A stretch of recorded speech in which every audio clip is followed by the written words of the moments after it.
Today is the day where we finally get to make some characters. I'm so looking forward to this. We have a sketchbook.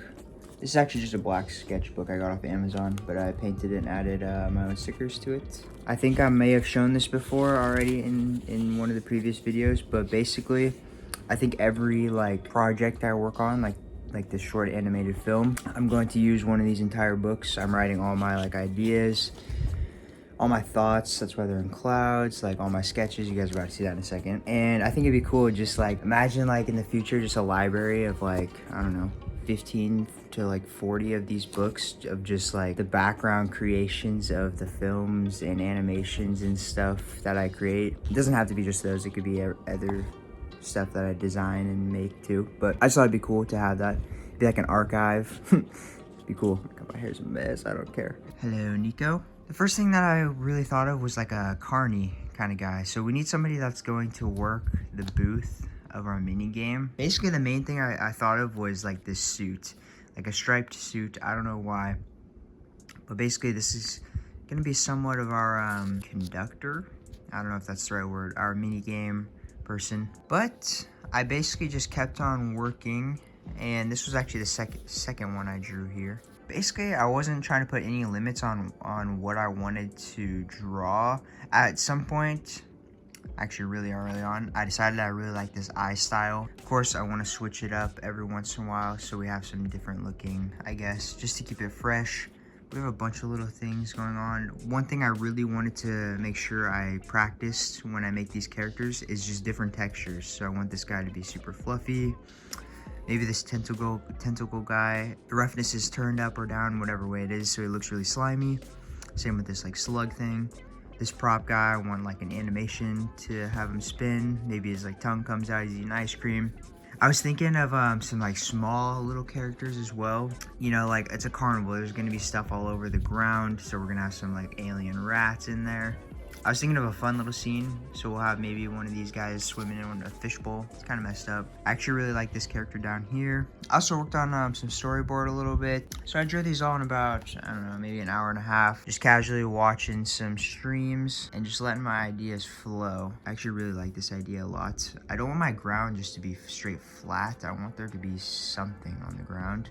So I like the idea of these kind of tunnel tube things, rock formations coming out, and then just these eyes just peeking out. They pop up and down maybe. And I thought that might be a good opening spot for a ticket booth. But basically these are just kind of my main ideas that I was going with. This guy's pretty cool because at one point I realized I was doing a lot of circular, smooth kind of shapes. So I wanted to make something blocky, but still kept our little eye looking thing. So I want this to be a universe where there could literally be whatever kind of looking mechanism things. There's no limits, it could be whatever. So there's gonna be some robot kind of things in there. But yeah, this was kind of mocked after the cause one. So basically, we're gonna hop into Blender right now and get working on some of these guys. I'm sure I'll come up with some other ideas as well.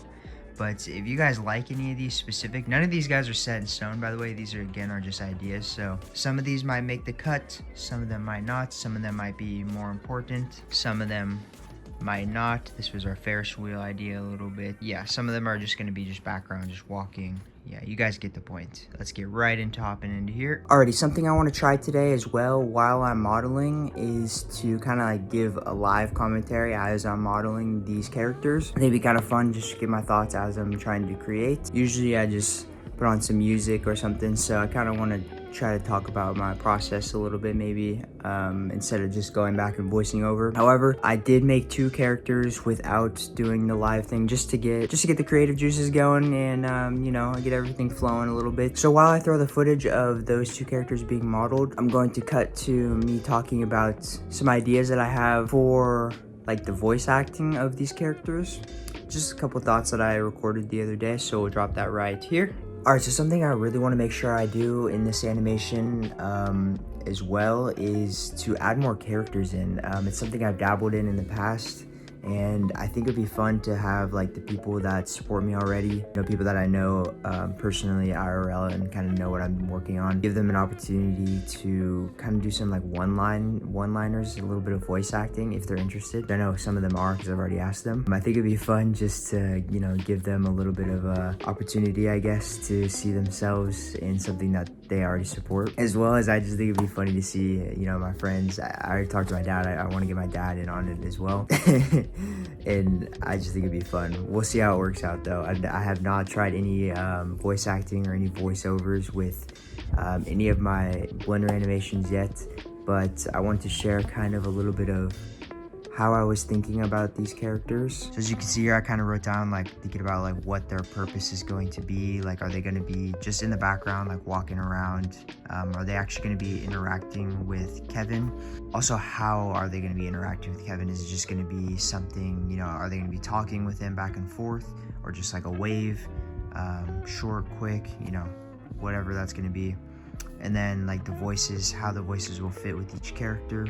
Some characters obviously will have voices. Some are not going to have voices, you know, if they're just walking in the background or not. Just to give our scene some more depth and stuff, I kind of just wanted it to be a little bit more lively instead of just Kevin walking around. And then kind of like what I was saying, who am I going to have voice act what? I also thought it would be funny, a little idea that I had is when I get these people to do their voice lines, I'm either gonna just tell them their line and not show them what their character looks like, or like what the character that is going to be saying those lines looks like, because I think that'd be kind of funny. Or I'll show them all the characters in like a police lineup, and then they can pick which one they like, and then they get to know what the voice line is after that, but they can't change after.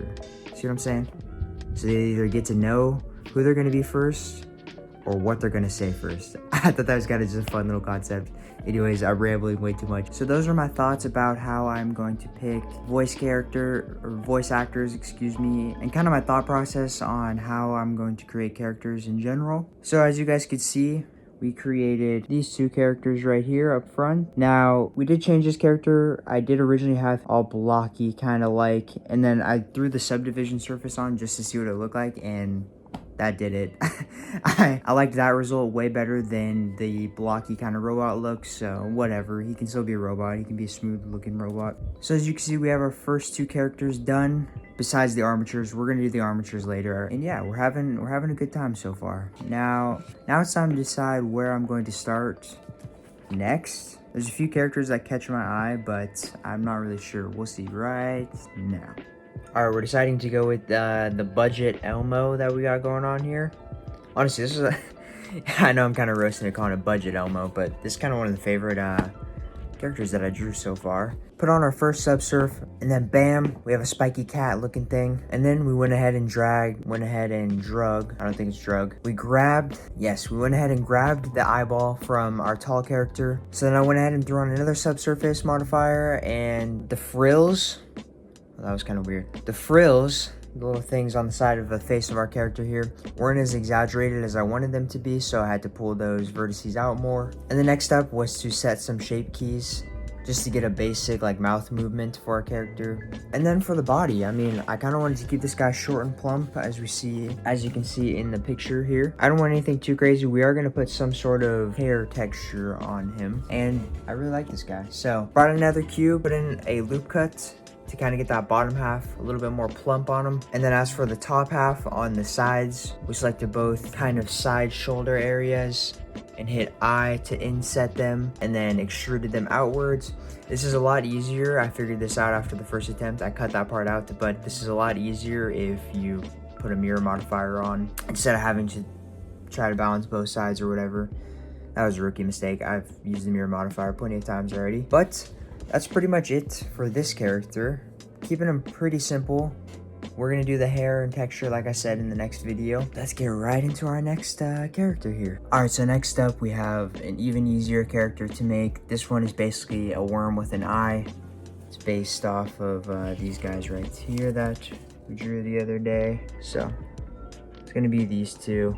or I guess one, whatever you want to say. But this is super easy. Just started with the eye that we've been using, and then just extruded that bottom face down into a straight line worm looking thing, sort of ordeal. I mean, this isn't complicated, guys, let's be honest here. And just made up some fat parts there, boom, worm done. However, one interesting thing though that I wasn't expecting is when I used the shape key to make the eye blink, it actually made the worm body move. So I did have to fix that. Easy fix though. Let's get into the next one. So for my next character, it's going to be our little carnival rats. There we go. This sort of guy right there. And just like our previous characters, bring in a cube, subsurf. Something I really wanted to accomplish on this character was the ears. I wanted to make some cool looking ears. I have made ears like this before in the past with my Kevin Grogu animation, but I figured we'd have maybe a scene or two of these guys picking up some popcorn off the ground or something, just kind of a filler scene, something in the background. It's a carnival, it's not supposed to be clean. After I was happy with the head shape and the ears, I brought an eye over and kind of got the eye placement correctly where I wanted to place. I then followed up by making this guy a weird little nose. Initially I was going to make him a cute little squirrel nose, but then I didn't think it was alien enough, so I wanted to make these weird almost trunk kind of looking things. So super easy to make, just extruded some faces out and then brought some back up on the Z-axis to get the nostrils in. Once I was done with the nose, I moved on to the mouth, and once again I got the shape keys done for that so we can get you know, chomping a little bit, maybe making some noise or something. I don't know. The body for this guy was super easy. I didn't put that much effort into like his hands. Don't have actual fingers. He doesn't need fingers. It's gonna be kind of like paw or something. Doesn't need to be crazy detailed, this guy. He can kind of, you know, he doesn't need fingers. So we got him some stubby little legs, some stubby little arms, and I was gonna put a rat tail, but I thought a squirrel tail was even funnier. So why not? I put that on. One thing I did forget to put on him was whiskers, so I'll add that in. But man, we're cooking through characters. I think we'll do one more for this episode, and then we'll start the next episode modeling a few more characters, and then we'll do all the cool texture stuff maybe. Or maybe we'll just start with that, I don't know. We'll figure it out as we go. But this last guy, super simple. This is probably just gonna be something walking in the background. Basically just an eye Teletubby kind of looking Mother Guggen dude thing. I don't know. I think that's gonna do it for our video here today. It's been a long one. Let me know if you guys want these characters, like the modeling chopped up like I have now, or if you want kind of like longer and just music, no commentary, and you guys can just chill and watch the whole modeling process. Let me know. I can do both technically. Okay, let's not get crazy. I already got a lot of work going on here. But if you guys made it this far, I very much appreciate it. This is kind of a long one. I hope you guys are all having yourselves a fantastic day. Please remember to hit that like button and subscribe. I'll catch you in the next one. Peace.